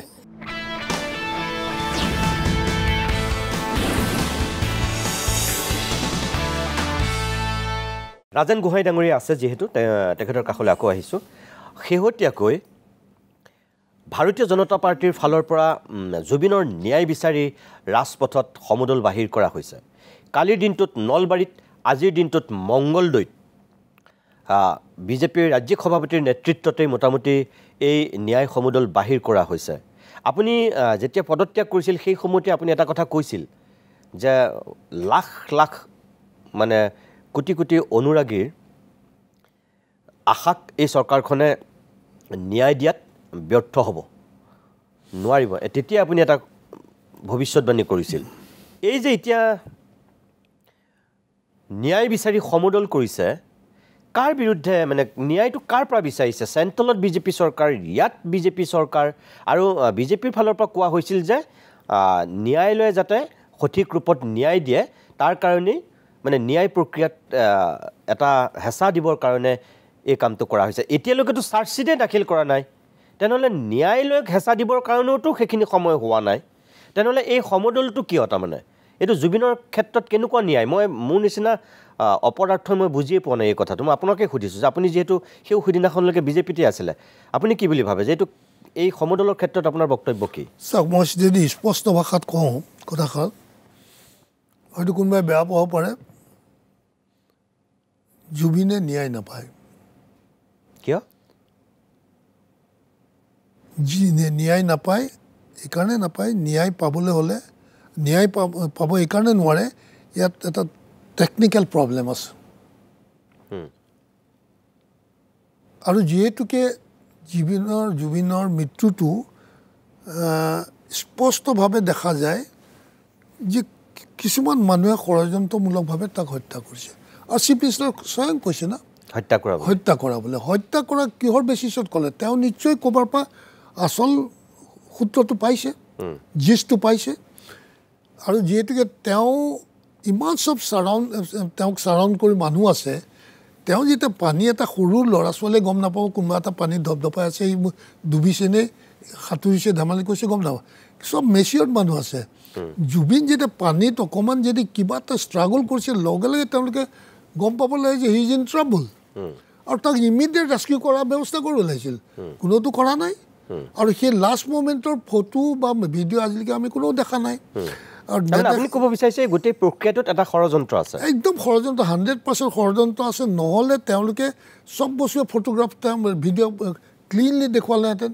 কিয়নো কিছুমান দেখাইছে কিছুমান দেখুওৱা নাই আৰু লাষ্ট মমেণ্টটো দেখুওৱা নাই তে সেইটো মমেণ্ট কোনে তুলি আনিছে কৈছে ইয়াতৰ কেপ্টেইনে তুলি আনিছে ইয়াতে কেপ্টেইনে তুলি আনিবলৈ হ'লে তেওঁ বহুত দূৰত থাকিব লাগিব হয়তো বা তেহেঁতে নোৱাৰে তেহেঁতেতো লাইফ জেকেট পিন্ধি আছে বাকী চাৰাউণ্ডেড ফ্ৰেণ্ডছখিনিয়ে গতিকে পানীৰ তলৰ পৰা তুলি আনিব লাগিব কিয়নো সিহঁতে ডাইভ কৰি পেলাই আনিব নোৱাৰে গতিকে এইটো এটা চাৰ্কামষ্টেঞ্চে কয় যে তেওঁ হত্যা কৰিছে এই হত্যা কৰোঁতে চাৰ্কামষ্টেঞ্চে যিখিনি মানুহ আছে সেইখিনিয়ে ক্ৰিমিনেল আৰু তাৰ লগত কোন কেনেকৈ জড়িত আছে সেইটো ওলাই পৰিব কিন্তু গতিকে তেওঁ ন্যায় নাপায় কিয়নো ন্যায় পালেতো আজি কোনোবা এটা ক্লু ক'লেহেঁতেন যে অমুকত পানীত ঠেলা মাৰি দিছিল বা অমুকে এনেকৈ হেৰি কৰোঁতে কোনেও নুঠালে কিয় নুঠালা কিয় তোমালোকেতো দেখা পাইছে আৰু উঠোৱাৰ তোমাৰ সকলো সা সৰঞ্জাম আছে সি বিপদত পৰিছে নে কি কৰিছে সেইটোও বুজি পোৱা নাই নে এইটো আপুনি মই মাজতে সুধিছোঁ আপুনি যে ক'লে ন্যায় নাপায় ন্যায় নাপায় সেইকাৰণে নাই শুনক চব বস্তু যি মূলা বাঢ়ে দুপাতত আছিল আজি তালৈ যাব লাগিছিল ছিংগাপুৰত গৈ এতিয়া এমাহ পাৰ হৈ যোৱাৰ পাছত আৰু সিটো কি মেনিপুলেশ্যন কৰি গৈছে এইটো আপুনি মইতো গম নাপাওঁ দুইখনটো ফ্ৰেণ্ডলি কাণ্ট্ৰি নহয় আৰু দিল্লীতো আমাৰ চৰকাৰ ইয়াতো চৰকাৰ CBIক দিব পাৰিলে পাব্লিকে কৰিছে কিয়নো তেওঁ হাতৰ পৰা এৰি দিয়া নাই ন বস্তুটো ডেফিনেটলি সেইটো আৰু কেনেকৈ ক'ব তেওঁ গ্ৰীপৰ পৰা এৰি দিয়া নাই ন বস্তুটো এইটো ইম্পাৰ্চিয়েলি তাৰ ইনভেষ্টিগেশ্যন হ'ব দিব লাগিছিল পুলিচক গতাই দিব লাগিছিল তোমাক যেনেকৈ হেৰি কৰা বিয়াৰ ট্ৰুথটো ওলাব লাগে তেওঁতো সেইটো নাই কৰা তেওঁ গ্ৰীপত ৰাখিছে তেতিয়াহ'লে এই সমদলে কি বিচাৰিছে সমদলে চাওক সেইটোতো ভেকু ভাওনা কিবাটো কৰিব লাগিব না মানুহকতো ডাইভাৰ্ট কৰিলে আৰে তোমালোকে ন্যায় কাৰ পৰা বিচাৰিছা ন্যায় দিয়া মালিকটো তোমাৰ ঘৰতে আছে তেওঁৰ পৰা আমি সমগ্ৰ অসমৰ লাখ লাখ কোটি কোটি মানুহে তেওঁৰ পৰা ন্যায় বিচাৰিছে তোমালোকে কাৰ পৰা বিচাৰিছা ন্যায়ালয়ৰ ওচৰত যাবৰ কাৰণে ন্যায়ালয়ে ন্যায় দিবৰ কাৰণে ইয়াতে আচল ফেক্টছ এণ্ড ফিগাৰখিনি বনাই দি পঠাব লাগিব ন তেওঁ মানে ন্যায়ালয় পাবগৈ লাগিব তেতিয়া ন্যায়ালয়ে জাজমেণ্ট দিব আৰু তুমি যদি ইয়াতে সেইটোৱে নবনোৱা আৰু তুমি কাৰ পৰা এইটো ভেকু মানা ফটো আমি বহুৱালি বাহিৰে একো নহয় গতিকে এই চব কাম কৰি তেওঁতো আৰু নিজকে আৰু তললৈ নমাই নিছে এই সস্তীয়া ৰাজনীতিৰে তেওঁ কৰিব লাগে যে ঠিক আছে আপোনাৰ হেৰিলৈ যাওক কি বুলি কয় ছিংগাপুৰলৈ যাওক তাত ইনভেষ্টিগেশ্যন কৰক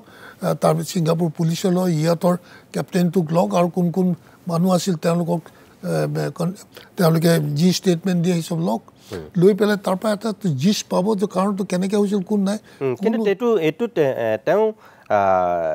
এইটো কথা কৈ আছে যে এখন বিদেশী ৰাষ্ট্ৰ গতিকে পঠিয়াওঁ বুলি ক'লে পঠিয়াই দিব নোৱাৰে যাওঁ বুলি ক'লে যাব নোৱাৰে কিন্তু তেওঁ নোযোৱাকৈ আকৌ তালৈ গৈ উপস্থিত হ'ল বুলিও আৰম্ভণিতে ক'লে কিন্তু তাৰ এমাহমানৰ এতিয়া পিছতহে গ'লগৈ আৰু আপুনি যিটো কথা কৈছে এতিয়া দুজন বিষয়া গৈ পেলাই তাত যিখিনি তদন্ত কৰিছে সেই তদন্তৰ এটা নতুন গতি দিব বুলি কৈছে আপুনি কৈছে যে এতিয়া তেওঁলোক গৈ পেলাই একো কৰিব নোৱাৰে কাৰণ তেওঁ চাবিটো ধৰি আছে বুলি তাৰমানে চাওক পুলিচে চব কৰিব পাৰে চব উলিয়াই দিব পাৰে কিমান ডাঙৰ ডাঙৰ ক্ৰিমিনেল উলিয়াই দিছে যদি ক'ৰবাত কোনোবাই লাকাম টানি ধৰিছে তেওঁ আবুল তাবুল কৰিয়েতো পাৰ কৰি দিব লাগিব গতিকে পুলিচে কৰিব নোৱাৰা কাম একো নাই চব কৰিব পাৰে তেওঁলোকে ক'ত কি ঘটনা হৈছে বা এওঁলোকক SIT কি ধৰণৰ কুৱেশ্যন সুধি পেলাই পঠাই দিছে আপুনি মই এইটো একো নাজানো কিন্তু তেওঁলোকে যদি সঁচাকৈ উলিয়াওঁ বুলি কয় তাৰ পৰাই উলিয়াব পাৰিলেহেঁতেন তেওঁলোকৰ পৰাই নাই মই আকৌ আপোনাৰ মূল কথাটো কৈছোঁ যে এই সমদলটো কিয় উলিয়াইছে তেনেহ'লে এইটো এটা বহুৱালি বাহিৰে একো নহয় ফটো আমি বাহিৰে একো নহয় তাকে কৈছোঁ তোমালোকৰ আৰু তাৰ উপৰি সেইচব এই কি বুলি কয় সেইচব যে হিতাধিকাৰী কিছুমানক লৈ আনি পেলাই তেওঁলোকে সমদল কৰি দেখুৱাইছে তোমালোকে কাৰ চেণ্টিমেণ্ট ড্ৰ কৰিবৰ কাৰণে সমদল কৰিছা মই এইটোৱে বুজি পোৱা নাই নহয় জানো চৰকাৰৰ এইবোৰ বিজেপিৰ মানে যিবিলাক মানুহক ব্লেকমেইলিং কৰে তেওঁলোকে চিন্তা কৰিছে যে অসমৰ ৰাইজটো আজি সম্পূৰ্ণ বিজেপি মানে জুবিন গাৰ্গৰ পক্ষত আছে গতিকে অসমৰ ৰাইজৰ চেম্পেটি বিচাৰি তেওঁলোকে জুবিনৰ ন্যায় বিচাৰি দেখাইছে এইটোৱেতো কথা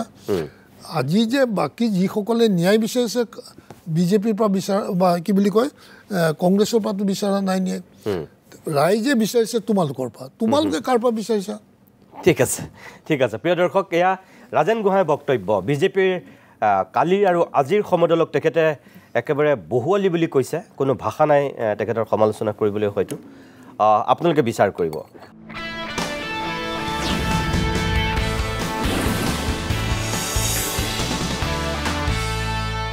মই গোহাঁই ডাঙৰীয়া মোৰ শেষ কৰিব লাগিব আপোনালোক প্ৰথমবাৰ শাসনলৈ আহিবৰ কাৰণে অসমৰ মানুহক যিখিনি প্ৰতিশ্ৰুতি দিছিল জাতি মাটি ভেটি পৰিৱৰ্তন শৰাইঘাটৰ শেষ ৰণ এইসোপা ক'বলৈ গৈ আপোনালোকে যিখিনি প্ৰতিশ্ৰুতি দিছিল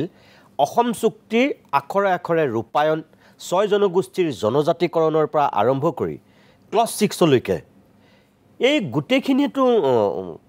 এতিয়া বুমেৰাং হৈ আছে 10 বছৰ হ'ল আপোনালোকৰ শাসন NRCৰ উন্নীতকৰণৰ কাম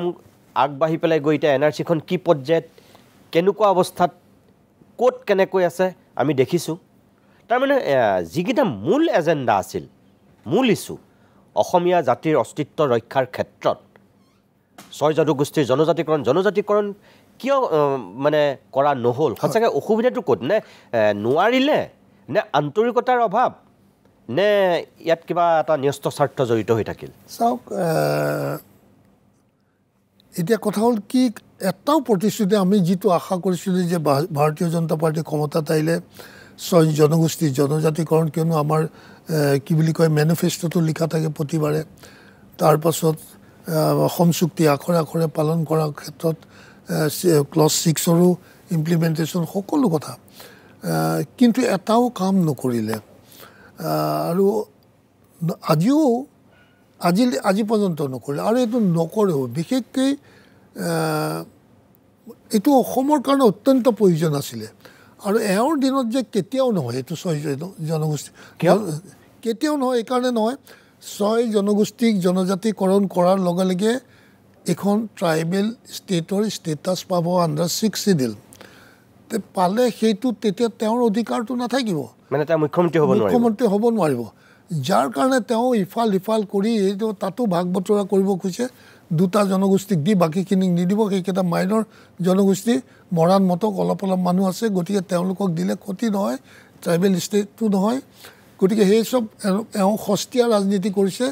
নিজৰ স্বাৰ্থত আৰু অসমবাসী বা অসমৰ স্বাৰ্থত তেওঁ এটাও কাম কৰা নাই মই ক'লো নেকি আজিলৈকে তেওঁ অসমৰ স্বাৰ্থত এটাও কাম কৰা নাই তেওঁৰ নিজৰ কাৰণে পৰিয়ালৰ কাৰণে আৰু তেওঁৰ ফিউচাৰ পলিটিকেল এজেণ্ডা লৈ তেওঁ কাম কৰি আছে গতিকে এইটো জনজাতিকৰণ নহয় অসমৰ কোনো এওঁৰ দিনত নহয় কিন্তু হয়তো কোনোবা আহিলে এইটো কৰিব পাৰে গতিকে এওঁক সেইটো আৰু জনজাতিকৰণ নহয় হয় এই যে ক'লে আপুনি ভাগ কৰিব বিচাৰিছে মটক মৰাণ আহোম এনেকৈ এতিয়া ধৰক আদিবাসীসকলো চাহ জনগোষ্ঠীকো যিখিনি প্ৰতিশ্ৰুতি দিছিল ন্যূনতম মজুৰিৰ পৰা আৰম্ভ কৰি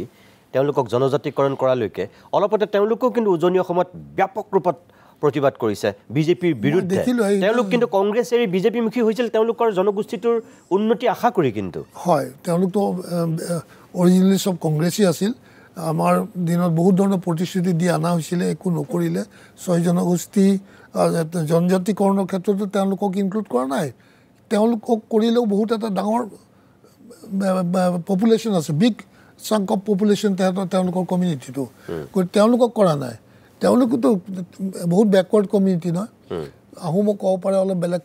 বেলেগ ধৰণে বোলে অলপ ফৰৱাৰ্ড কিন্তু তেওঁলোকতো অত্যন্ত বেকৱাৰ্ড কোচ ৰাজবংশী বেকৱাৰ্ড বা যি নহওক এতিয়া কথাটো হৈছে কি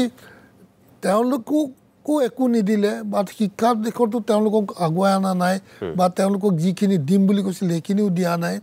গতিকে তেওঁলোকো সুখী নহয় মানে কোনো এটা জনগোষ্ঠী সুখী নহয় কিন্তু এইকাৰণে তেওঁ জনগোষ্ঠীয় সুবিধাটো ল'বৰ কাৰণে ইটোৰ লগত সিটোৰ সংঘাত কৰাই ভাগ কৰাই ডিভাইড এণ্ড ৰুল পলিচি যিটো সেইটো তেওঁ কৰি পেলাই তেওঁ ফাইদা উঠাব খুজিছে আৰু তেওঁৰ কিছুমান দালাল আছে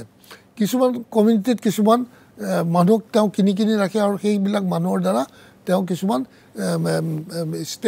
ষ্টেটমেণ্ট দিয়াই দিয়ে যেনেকৈ আমাৰ এতিয়া মই দালাল বুলি তেখেতক কোৱা নাই কিন্তু তেখেতে কাৰোবাৰ চুতলিপিত কৰিছে যে আদিত্য খাকলাৰী তেওঁ আমাৰ ট্ৰাইবেল সংঘৰ কিবা তেওঁ প্ৰেচিডেণ্ট হয় বহু বছৰৰ পৰা আছে মই জানো তেওঁ আমাৰ ৰূপহী ল'ৰা কিন্তু তেওঁ চোৱা নাই যে অমুকক দিব নালাগে তমুকক দিব নালাগে কিন্তু এটা কথা তেওঁলোকে ভাবা নাই যে ইয়াত যিমানখিনি আছোঁ আমি অকল ট্ৰাইবেলকেইটাই জীয়াই যে থাকিব পাৰিব বাকীখিনিও যদি এটা হেৰি নহয় যদি কালি ইছলামিক মেজৰিটি হৈ যায় তেওঁলোকেতো জীয়াই থাকিব নোৱাৰিব গতিকে সকলো আমি একেলগে যিহেতু আছোঁ এতিয়া বৰ্তমান ভৱিষ্যতেও একেলগে থাকিব পৰাকৈ এটা যে ডাঙৰ চেঞ্জ আনি পেলাই আমি সমগ্ৰ অসমৰ প্ৰতিটো জাতি জনগোষ্ঠীক যদি সুৰক্ষিত কৰিব পাৰোঁ সেইটো কিবা আপুনি এইটো ক'ব বিচাৰিছে যে আদিত্য খাকলাৰীয়ে কোৱা কথাখিনি তেওঁৰ কথা নহয় তেওঁক আগবঢ়াই দি পেলাই গোটেই কাৰবাৰটো বুমেৰাং কৰিব খুজিছে কিন্তু এতিয়া এই নৱেম্বৰত যে এখন আকৌ বিধানসভাত এই 6 জনগোষ্ঠীৰ জনজাতিকৰণৰ সন্দৰ্ভত প্ৰতিবেদন প্ৰস্তুত কৰাৰ কথা কৈছে তাৰমানে কি এইটো ললিপপ নেকি আৰে এই চবটো ইলেকশ্যনৰ আগতে আমি ইলেকশ্যনৰ আগতে প্ৰতিশ্ৰুতি দিয়া নাছিলোঁ জানে আমাৰ মানে তেতিয়া চৰকাৰে মেনিফেষ্টোত আনিছিল আজি 5টা বছৰ পাৰ হৈ গ'ল 10টা বছৰ পাৰ হৈ গ'ল আজিলৈকে নানিলে আকৌ এতিয়া এইসব ললিপপ মানে এইসব জানে যে অসমীয়া মানুহক এনেকৈ ঠগাই চব আদায় কৰিব পাৰে সেইকাৰণে কৈছোঁ মই অসমৰ মানুহ যেতিয়ালৈকে সজাগ আৰু সচেতন নহয় যেতিয়ালৈকে নিজে কিছু কথা বিশ্লেষণ কৰি নাচায় বা যুক্তিৰে পঢ়িয়াই নাচায় তেতিয়ালৈকে শুদ্ধ সিদ্ধান্ত ল'ব নোৱাৰিব যাৰ কাৰণে আমাৰ প্ৰতিবাৰতে আমাৰ বিপৰ্যয় আহি থাকিব গতিকে মই সেইকাৰণে কৈছোঁ আজি ডেকা ল'ৰা ছোৱালী চব সজাগ আৰু সচেতন হ'ব লাগে আৰু তেওঁলোক আগবাঢ়ি আহিব লাগে ৰাজনীতিৰ পৰা দূৰত থাকিব নালাগে কিয়নো ৰাজনীতি মূল প্লেটফৰ্ম যাৰ দ্বাৰা সমগ্ৰ ৰাজ্যখনৰ জাতিৰ সকলোৰে সমস্যা সমাধান কৰি এক নতুনত্ব দিব পৰা বিষয়টো হ'ল ৰাজনীতি গতিকে মই তেওঁলোকক অনুৰোধ জনাম যে তেওঁলোকে আঞ্চলিকতাবাদলৈ ধাৱমান হওক বাৰু বাৰু মই মোৰ শেষ হৈছে সময় আপোনাক মই শেষত এটাই প্ৰশ্ন কৰিছোঁ অচিৰে চাগে আপুনি আঞ্চলিক ৰাজনীতিত কৰবাত যোগ দিব নিশ্চয় যোগ দিম আপুনি আঞ্চলিকতাবাদৰ যেতিয়া মোৰ কথা বতৰা চব তেওঁলোকৰ লগত মিলিব মই যিটো বিচাৰোঁ সেইধৰণে যদি তেওঁলোকে এগ্ৰী কৰে তেতিয়া ডেফিনেটলি মই তেওঁলোকৰ লগত যেনেকৈ দিয়ক সাধাৰণ কৰ্মী হিচাপে দিলেও মই কাম কৰিম মোৰ এইটোৱে লক্ষ্য আৰু অন্য কথা নাই কোনো পলিটিকেল এম্বিশ্যন নাই কিন্তু মই আঞ্চলিকতাবাদটো প্ৰতিষ্ঠা কৰিব খোজোঁ সকলোকে লৈ ইয়াত বসবাস কৰা সমগ্ৰ অসমৰ বসবাস কৰা সকলো জাতি জনগোষ্ঠীক লৈ এখন এটা শক্তিশালী ৰাজনৈতিক দল গঠন হ'ব লাগে আপুনি কংগ্ৰেছ নকৰে কংগ্ৰেছ নকৰোঁ মই নেশ্যনেল পাৰ্টি নকৰোঁ কংগ্ৰেছ বুলি নহয় কোনো নেশ্যনেল পাৰ্টি মই নকৰোঁ বাৰু বাৰু গোহাঁই ডাঙৰীয়া এইখিনি সময় দিয়াৰ কাৰণে আপোনাক বহুত বহুত ধন্যবাদ আপুনি পদত্যাগ কৰি মনে মনে বহি আছিল মই আপোনাক আমন্ত্ৰণ কৰিলোঁ আপুনি আহিলে আৰু এই কথাখিনি ক'লে যে সঁচাকৈ আপুনি যিটো কথা শেষত কৈছে যে আপোনাৰ এতিয়া পাবলৈ একো নাই হেৰুৱাবলৈ একো নাই আপুনি অসম আৰু অসমবাসীৰ স্বাৰ্থত আপুনি আঞ্চলিক ৰাজনীতিৰ পোষকতা কৰিছে কিবা এটাতো কৰি যাওঁ ৰাজনীতিত আহিছিলোঁ এইপিনে নহ'ল সিপিনে যদি পাৰোঁ কিবা এটা কৰোঁ বাৰু আপুনি উঠি অহা প্ৰজন্মটোক আপুনি আহ্বান জনাইছে আঞ্চলিক ৰাজনীতিত অংশগ্ৰহণ কৰাৰ কাৰণে সময়ে ক'ব ক'ৰ পানী ক'লৈ যায় আপোনাক শুভেচ্ছা জনাইছোঁ বা আপুনি যদি নতুনকৈ আকৌ এটা ইনিংছ আৰম্ভ কৰে ভগৱানে আপোনাক শক্তি দিয়ক সাহস দিয়ক অভিনন্দন থাকিল আপোনালৈ বহুত বহুত ধন্যবাদ আৰু মই ৰাইজক আশা কৰিম যাতে মোৰ ইচ্ছা নহয় মানে মই যিটো লক্ষ্য লৈ আগবাঢ়িছোঁ তাক যাতে ৰাইজে সহযোগ কৰে সঁহাৰি দিয়ে তাকে তেখেতসকললৈ আপোনালোকৰ মাধ্যমেৰে অনুৰোধ জনাইছোঁ বাৰু বাৰু ধন্যবাদ প্ৰিয় দৰ্শক ইমান সময়ে আমি ভাৰতীয় জনতা পাৰ্টীৰ সদ্য পদত্যাগী নেতা তথা এসময়ৰ প্ৰাক্তন সাংসদ 4বাৰকৈ নগাঁৱৰ সমষ্টিক তেওঁ প্ৰতিনিধিত্ব কৰিছিল প্ৰাক্তন কেন্দ্ৰীয় মন্ত্ৰী হৈছিল ৰাজ্যিক বিজেপিৰ সভাপতি হৈছিল প্ৰায় 40টা বছৰ দলক তেওঁ দিছিল এইগৰাকী ব্যক্তিৰ লগত আমি কিছু সাম্প্ৰতিক ৰাজনৈতিক প্ৰেক্ষাপটক লৈ কথা পাতিলোঁ যিখিনি কথা তেখেতে ক'লে মই একো নকওঁ আপোনালোকে নিজেই বিচাৰ কৰক সকলোখিনি কথা মুখ্যমন্ত্ৰী হিমন্ত বিশ্ব শৰ্মাৰ পৰা আৰম্ভ কৰি বৰ্তমানৰ ৰাজ্যিক বিজেপিৰ নেতৃত্বলৈকে বা এসময়ৰ অটল বিহাৰী বাজপেয়ী লালকৃষ্ণ আদৱানী মুৰলী মনোহৰ যোশী সুষমা স্বৰাজ প্ৰমোদ মহাজনহঁতৰ দিনৰ পৰিৱেশৰ পৰা আৰম্ভ কৰি বৰ্তমানৰ নৰেন্দ্ৰ মোদী আৰু অমিত শ্বাহহঁতৰ দিনলৈকে তেখেতে যিখিনি কথা কৈছে সেইখিনি আপোনালোকে নিজে বিচাৰ কৰক তেখেতে কি কৈছে কিয় কৈছে মই একো নকওঁ আজিৰ অনুষ্ঠান ইমানতে সামৰিছোঁ নমস্কাৰ